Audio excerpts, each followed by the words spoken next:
Minsan sa munisipyo. Umuwi ako ay alas 7 ng gabi. Alas 7 na ng gabi. Di hapon. Hapon ka mag-uumpisa, mga alas 2, gano'n. Oo, naka-6 na sako na ako na.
Good morning, te. Pinasyalan na kita.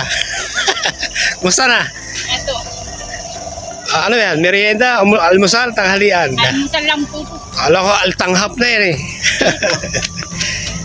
Ano, kumusta na? Eto, Ay, pinasyalan na kita dito. Para hindi ka na namamasyal doon sa kapila. hindi lang ako ng mangga doon. Nagtinda ka naman, gano'n. Hindi kita naiano noon kasi alanganin yung oras na hapon eh. Oo. Si Kuya, nasa na? Andun gumagawa sa kalsada eh. Ay, dito, nagagawa siya. Mabuti ka mo. May gawa siya ngayon. Dito, ayun, yung mga gumagawa ron. Sa dulo. Ayun. Mabuti ka mo, may gawa nga si Kuya. Maganda para kahit pa paano, merong biyaya tayo matanggap. Ay, yung mga anakis mo. Ayun, isa lang anak ko. Ayun, Nandiyan sa asa ba yung bahay nyo? Eto po. Ay, naabala ko yung pagkain mo. Sige, kain ka muna. Ayun, bahay. Oo. Habang Tapos ko lang magluto kasi uuwi po siya ng alas 10. uwi na.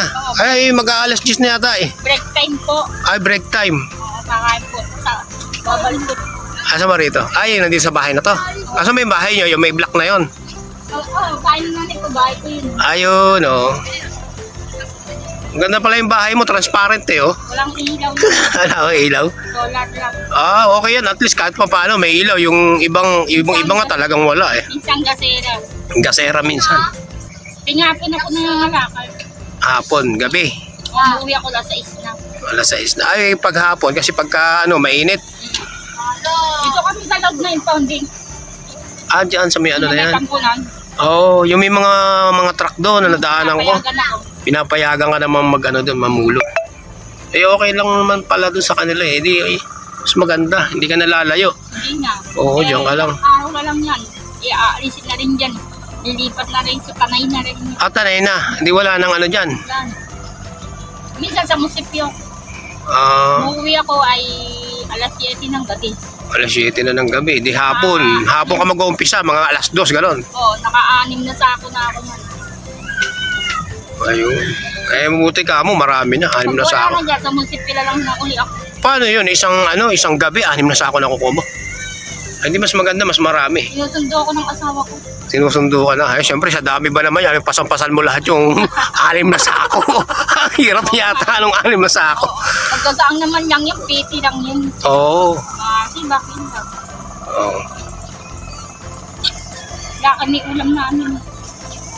May bibigay din ako sa'yo. Parang related din dyan. Nandun. Oo. Tignan niyo yung bahay namin. Oo. Ay, kaya, tingnan natin ba? Kaya makakain kayo, nahabala kita eh. Sige. Oh. Eto, kanino to? Ayan. Ay, iba yan. Ito na yung bahay ko. Ito, iba yung may-ari nito. Oo, ano, kapatid niya. Mga kahiro, titingnan natin yung bahay ni ate. Bibisitahin natin. Bahay ko. Eto, sa kapatid ni Kuya. Oo. May doggy pa pala ron. Dapat wala doggy pa mga kahiro. Iinis nga ako kasi alam ko yan. Bahay ko. Oo. Ito naman yun. Bahay ni ate. Ayan, bahay ko. Kwarto ng anak ko, tsaka kwarto Maluwag namin. naman pala eh. Kulang lang sa simento yan. Oo. Okay naman pala. Hindi namin mapalis kasi hindi naman namin lupa to. Baka Yun bigla kang lang. Oo. paalisin sa katitira. Oo. Kaya hindi na namin pinapaganda. Kasi mamaya, pagkaganda mo, tapos biglang... Paalisin, sayang lang Paalisin. yung pera. Oo, maganda no. Pagka meron kayong mga naipon na ano, di tabi na muna ninyo. Oo. Tapos ano nga, hanap Minsan pag bumababa, lumilipat kami sa eskulahan. Isang ano kami, pag limpis na yung lupa, maglilinis kami. Tapos babalik ka naman dito. Oo. Ay, naglinis. Ito yung paligid ng bahay niya. Video mo. Naglinis nga ako. Ito. Nagurong, nagluto. Kung nakapansin tayo mga mababait natin kay Hero ay Oo, nagluto nga ako. nabahagian si ate ng biyaya ng ating mga kahiro. Oo. Ayun, sa may bandang labas. Ayan po, dito sa may kabila. Para makapansin ng kahiro. Ayan po yung bahay ni ate mga kahiro. Tuturo po tayo. Oo. Ayan po mga kahiro. Makikita nyo po. At Pinakasali naman yun. Ito, amin din yan eh. sa inyo ninyo. Dito po. Ipag ko na yun. Kain ninyo. Ayan ba ito? Pero maganda po ito. Oo. Basta nga. Ay, nabilangan ko ako ng bigat oh. Tapos ito sa baso ka. Napulot mo lang. Oo, binibilan ko. Lalagyan din natin yung ano. Ating pagbilang. Sabi ko sayang eh, kung itatapon eh. Oo, kung malinis naman malinis Oo, naman eh. binibilan ko, inabasa lang. Eh, sabi sa anak ko, bantayan, baka alawain ng manok. Yung pag umuulan dito tayo kumakain. Oo, nakabota na kami. Umaputi. Hindi ka ng tubig, hindi tuhot. Hindi naman, ang beach mo naman. Mahina ang ulan. Hanggang doon niya, sa may sinaglado mo ng manggarot. May kalila ko. Oo, pag malakas ang ulan din doon. Kaya nilagyan namin ng gulong. Napalitan nila ng alambre. Ayan na, si Kuya oh. Ayun, ayun oh, basta nyo. Ayun, yung may dalag na yan, si Kuya, yung asawa niya ako. Kuha ng ano yan. Limit yan din, tapos kukuha yan. Tapos babalik ulit sa nila. Oo, Mabuti ka mo, malapit na yung tinatrabaho Oo, niya. ang balik niyan. Alas 12. Alas 12 na naman. Tapos Oo. balik alauna. So, kasi kakain yan eh. Hindi, mga ano na siguro. Mga 30 minutes yata ang break time yan eh. Oo. O, 10. 10:30. Siguro baka bago mag-11, nandun na siya. Kasi babalik na naman ng alas 12 yan eh. Alas 7 hanggang alas 4 lang sila. Sabi na nga yung ginagawa. Hindi ko tapos. Pinamagaling. Maganda. Pag matagal, mas marami kayong biyaya matatanggap. Maraming trabaho. Kasi kung tapos ka ganyan, hindi panibago na naman pagkakas. Ito na pala si Kuya. O kahiro. Dumarating na yung ating kahiro dito. Pagod mo na. Wala kayo namin. Pero napakain break time. Buti ka mo, may gawa ka na ngayon. Siga lang. Oo. Pagbuhay. Ganun talaga. Pinasyalan lang nga kita. Matagal ako hindi nakapasok kasi namamasukan din ako. Kaya pagka nasingit natin, yung pagkakataon, tao na makapagmasal sa mga kahiro natin. Ganun talaga. Kailangan trabaho tayo eh. Wow, okay, kailangan natin pare-pareho. Kaya discarding malupit. Basta nasa legal yung ginagawa natin. Tulad tulad mo, maganda yung ano na marami yata kontrata niya na ko yun. Nakabili, sakto lang kami. Tapos na kayo. Pero at least may trabaho. Libre ang yan. Pwede na rin sa wala. Di ba? Pwede na rin, saga-saga na. Kaysa wala tayong mapapula. Mag-init pa. Yun lang, yun talaga, kahit saan. Kahit saan naman, kahit saan lugar ngayon, sobrang init talaga ngayon. Kaya, ano, pag inom pa rin ng tubig, dapat dahan-dahan. Yung malamig, di ba, sobrang init. Tapos babanat ka ng ano. Minsan, nakakatonsil eh.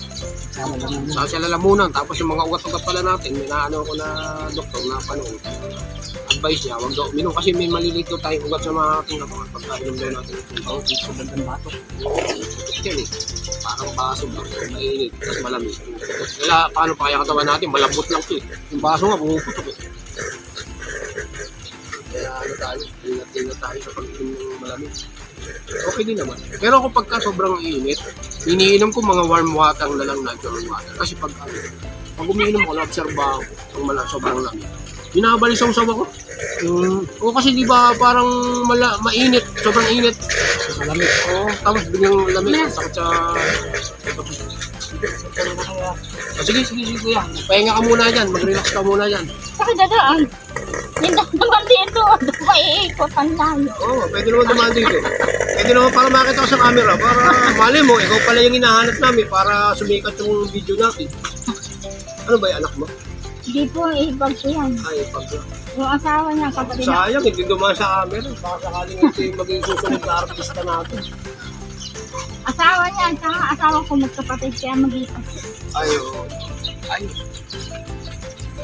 Trabaho din yung asawa niya sa daraw. kailangan naman. Ayos yun.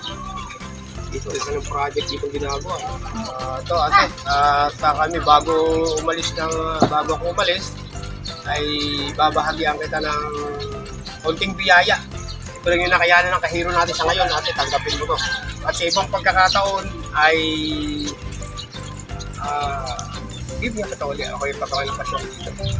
Babahagyan ko yung tanong biyaya na abot na makakaya natin kahiro. At sana kung mayroong mga kahiro natin dyan naman mabuting puso, sana ay mabahagian din natin sila ng ating mga sobrang biyaya.